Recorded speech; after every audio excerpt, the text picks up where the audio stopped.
ان پر پابندی لگاؤ، یہ یہودی ایجنٹ ہیں، یہ ملک توڑنے والے ہیں۔ بھائی آپ نے اگر حکومت میں آ کے بیٹھ گئے اور آپ چاہتے ہیں کہ ملک آگے بڑھے، سرمایہ کاری ہو، معیشت بہتر ہو، دہشت گردی کی لہر ہم مل کر ختم کریں، یہ محاذرائی ختم ہو، تو کچھ حکومت تو کر سکتی ہے نا کہ بھئی ہم سیاسی سپیس دیتے ہیں، آؤ اسمبلیوں میں بیٹھو، یہ لو اپنی مخصوص نشستیں، آپ پر نئے مقدمے نہیں بنے گے۔ آپ تو کوئی مسئلہ حل کرنے کو تیار ہی نہیں ہے۔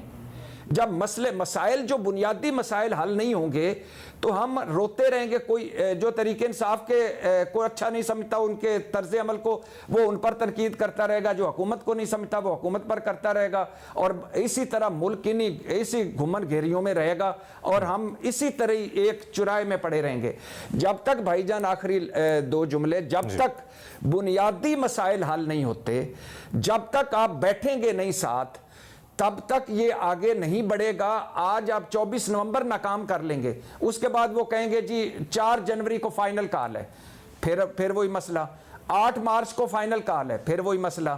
تو یہ اس ان مسائل کا حل نکالیں ملک کے لیے۔ تو بھٹی صاحب آپ کی باتوں سے لگ رہا ہے کہ آپ کی باتوں سے تو لگ رہا ہے کہ پھر ہم نہ ہی سمجھیں۔ جی بالکل، اس وقت تو ایسے ہی لگ رہا ہے کہ نہ ہی سمجھیں، لیکن کوئی کچھ ایسا ہو رہا ہے کہ پیچھے کوئی بیک ڈور پہ کوئی 19-20 ہو رہا ہے۔ یہ 19-20 ہو جائے تو زیادہ اچھا، اللہ کرے اس ملک کے لیے، قوم کے لیے۔ ایسا کیا ہو رہا ہے بھٹی صاحب؟ بات چیت کے احتجاج نہ ہو، بات چیت کے ذریعے کوئی یہ جو یہ نہ ہو، کم از کم کسی سطح پر دیکھیں نا، سہیل وڑائے صاحب ٹھیک کہتے ہیں، میں ان کے ساتھ ہوں کہ سڑکوں پر آ کر کوئی بھی حکومت نہ گرانی چاہیے، نہ گرتی ہے، اور نہ اب الیکشن مینڈیٹ یہ فوراً واپس ہو سکتا ہے کہ بھئی سارا کچھ تلیہ تپت کریں اور عمران خان صاحب یا تحریک انصاف اقتدار میں آ جائے، یہ فارغ ہو جائیں، ایسا بھی نہیں ہو سکتا۔ لیکن کوئی درمیانی رستہ بھی تو ہوگا نا، جو یا کوئی آپ کہہ لیں کہ 2 سال بعد الیکشن، یا آپ کہہ لیں گے فیئر اینڈ فری الیکشن۔